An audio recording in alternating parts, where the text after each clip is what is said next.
All right, hey, round of applause for the wait staff, everybody. They're working hard for you, so make sure you take care of the wait staff. Now, y'all ready to get your headliner up here? Y'all ready to get your headliner up here, everybody? Okay, outstanding. You've seen him on Comedy Central, Netflix with Kevin Hart, and be on the lookout for his debut comedy special on Amazon Prime. Round of applause right now for Dustin Nickerson.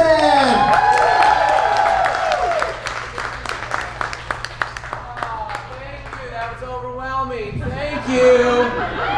All right, how we doing, everybody? I haven't even said my first sentence. Wait till I get in before you interrupt me. You're out. You're going out. Get your shoulders out. That's Mormon cleavage right there. That is.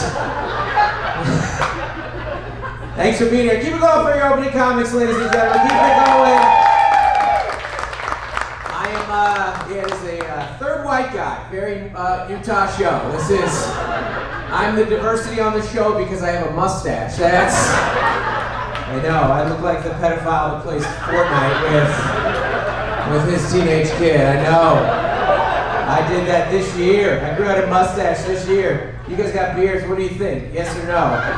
Yes. Yes? Yeah. No? I think you're rocking it. I think you're, man, that was, you just barely got through that sentence. You guys. It's funny hearing drunks talk because you hear them focus on their sentence. You know, you're like, all right, this is my time. You're like a little kid trying to ice skate. You're like, I gotta focus, all right. No other distractions. We're gonna have a good time. Hey, cheers to you guys. All right, thanks for being here. Now, shut up. I'm up here for an hour. I can't do this the whole time. So, you guys good? How you guys doing? Yeah, that's good. See how quiet they are? Yeah. You're on the same page? Oh, okay. Yeah. All right. I mean, you guys have got an energy of your own, so you're not making noise, but I mean, it's one thing to like be grabbing near your guy's crotch, but he's like open-legged about it, you know? He's like, I'm just telling you, that's more distracting, you know? It's already a big flex being the black guy in Utah, you know? That's already, that is hard to find. That's, I call them brown recluses. They're hard to find. That's a pretty good joke, right? Okay. It's pretty good. I understand you're distracted right now. I would be too. So, that's one of my least favorite things in the world is to talk politics. I don't, because to me, your politics are like your children. I don't care about them. I want you to care. I want you to do a good job and do your very best. I don't want to hear about them. I have no interest in them whatsoever. You know, it's like, you know, to me, it's like when someone starts talking about their politics, it's like one of my daughter's dance recital and a kid other than mine is up there. I'm not into it. It'd be weird if I was too into it, honestly, especially with this mustache. Let's be honest. I only pay attention when it gets like super like bizarre. You know, you remember much like, man, I've seen the Nutcracker, but I don't remember this much twerking. I feel like this girl's on TikTok a lot. Yeah, I like it. Verbal approval. I like it. That's all like tough guys like enjoy comedy shows. I like it. I like it. You're not a tough guy. I mean. No, I mean, you look like you just came out of a mine shaft. I mean, buddy, you are. I love it. I love it. Like, he looks like you after a bath. You know,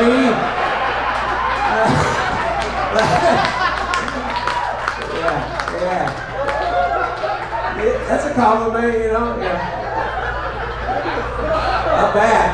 Not a shower, a bath. You took your time. You got the cuticles, you did the whole thing, right? Thank you. All right, have I given you guys enough? Can you be quiet now? No, you said, all right. I'm gonna go back over here, see how they're doing. I always, I hope you take this as the nicest way. I always forget that I like Salt Lake City. I feel like that should be the city motto, like Salt Lake City. Oh yeah, you know. Nicer than you remember. And you know, like it's midnight, we flew in. I like everything except why with the creepy clown gas station? Why? Was it Holidays? Holiday? want out of a gas station is to feel safe. That's all. That's the whole appeal. You want a logo, you want brightness, and you're like, now let's throw a murderous demon clown out there. Just staring through your soul. Say, come on in. I'm like, all right, I need a snack, and I need to go to the bathroom. I see that. I was like, okay, I'm gonna pee myself and starve. I'm not gonna go in there. I flew in Thursday, and I don't know if you guys have flown lately. It's very funny. They're like telling you all the procedures that they're doing. You know, like, hey, just so you know, we're circulating the air. We wiped everything down. Here's some hand sanitizer. And I'm like, I like that it took a global pandemic for airlines to be like, fine, we'll clean the planes.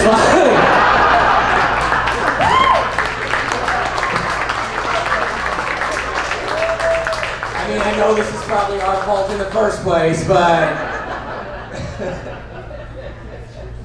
I know it's been a hard week for everybody, though. I know we're all shook up. It was a hard year, and then this week, I mean, Bill and Melinda. Oh,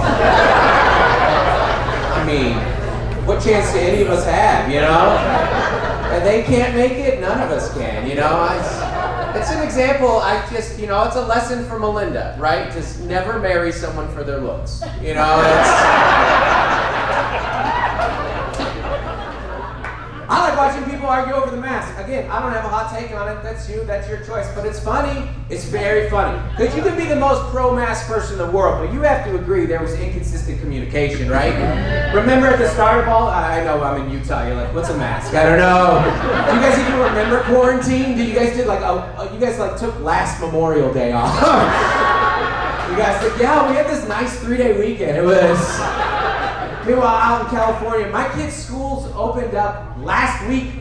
Last week, I know, I got the email and I recommitted my life to Jesus. I thought I was being tested. It was hard. I was like Job, you know.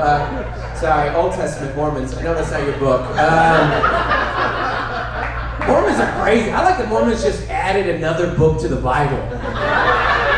That's a bold move, you know? To the Bible. Like, they were just like, no, we got a third testament. It's good.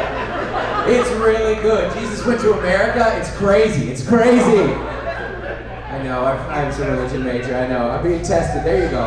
If you're going to say the punchline, keep up, buddy. That was 3 jokes ago. All right? You're trying. I understand. I talk fast. And I get it.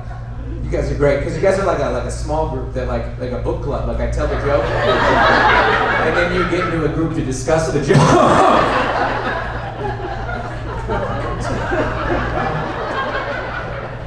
There was the rule changes. Again, I don't care where you stand on the issue, but we all got frustrated with the arbitrary rule changes, and that's still happening. All right. Remember when public schools were closed, private schools are open. What? Make that make sense to me. Does COVID hate the taste of rich kids? Is COVID a picky eater?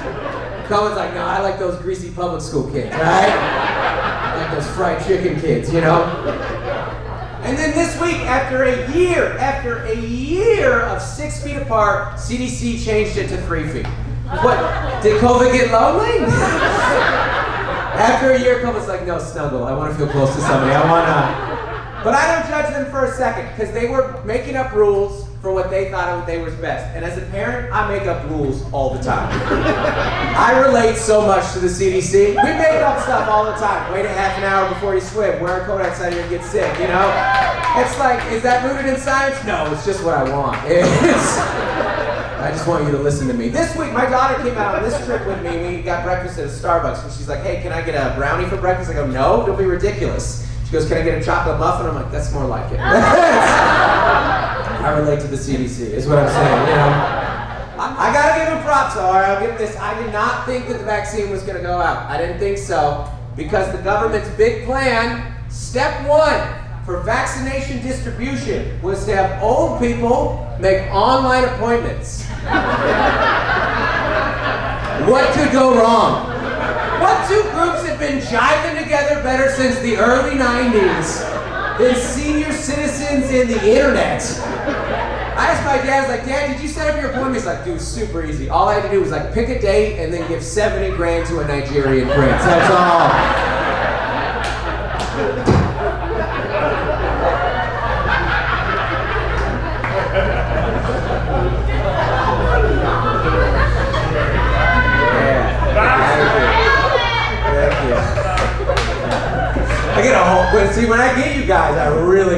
guys. Yeah. If you guys focus up, you're gonna love this show. Big fans, guys. Hey, yeah. I knew there was gonna be a hiccup with the Johnson & Johnson. I knew it. I knew it, because I didn't like that it was one shot. I didn't like that they were, no, not the Johnson & Johnson. It was one shot, all right? You gotta pay attention to the setup, the punchline's even funnier, buddy. I didn't like that they were cutting corners. I didn't like that they were in a planning meeting, all right? And someone was like, hey, just so you know, the vaccine is 2 shots. All right, and then one guy was like, hey, remember what we did with shampoo and conditioner?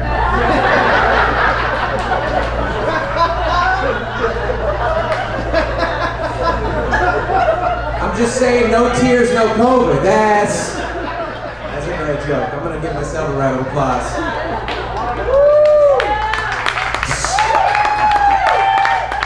This is a fun memory. I'm glad my daughter's in the green room to hear this. Sit down with you guys here. 30s is like that though. 30s is like right on the cusp, you know. Like I'm not old, but I am almost old, you know. Do you feel that 30s? You're just like, I got a little young in me and a little old. Like I still get excited about concerts, but I also get excited about Kohl's Cash. I'm in transition, all right? Little bit of both, little bit of both. You guys come and go. Thanks for wearing your best shorts to the show, sister. Really dolling up. I love seeing some good man cleavage up front there. That's really good energy. You gotta look good. I get it.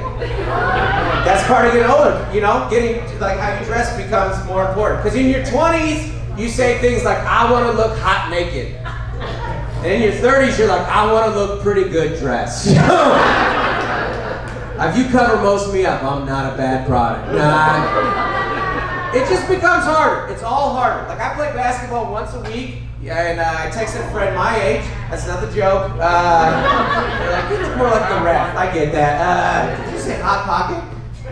Are you just yelling out some other famous comedian's jokes?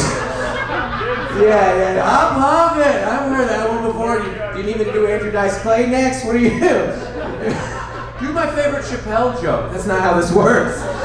Not a jukebox. I texted a friend my age, all right? I said, hey, are you gonna be here this week? And he said, no, I threw out my back. And I said, how? And he said, folding a sheet. And I wasn't surprised. I was mad at him because we needed the numbers, man. I was like, come on, man, you're 35. You know you can't be doing that by yourself anymore. You free soloed a sheet? Are you insane? You need a spotter for that kind of action.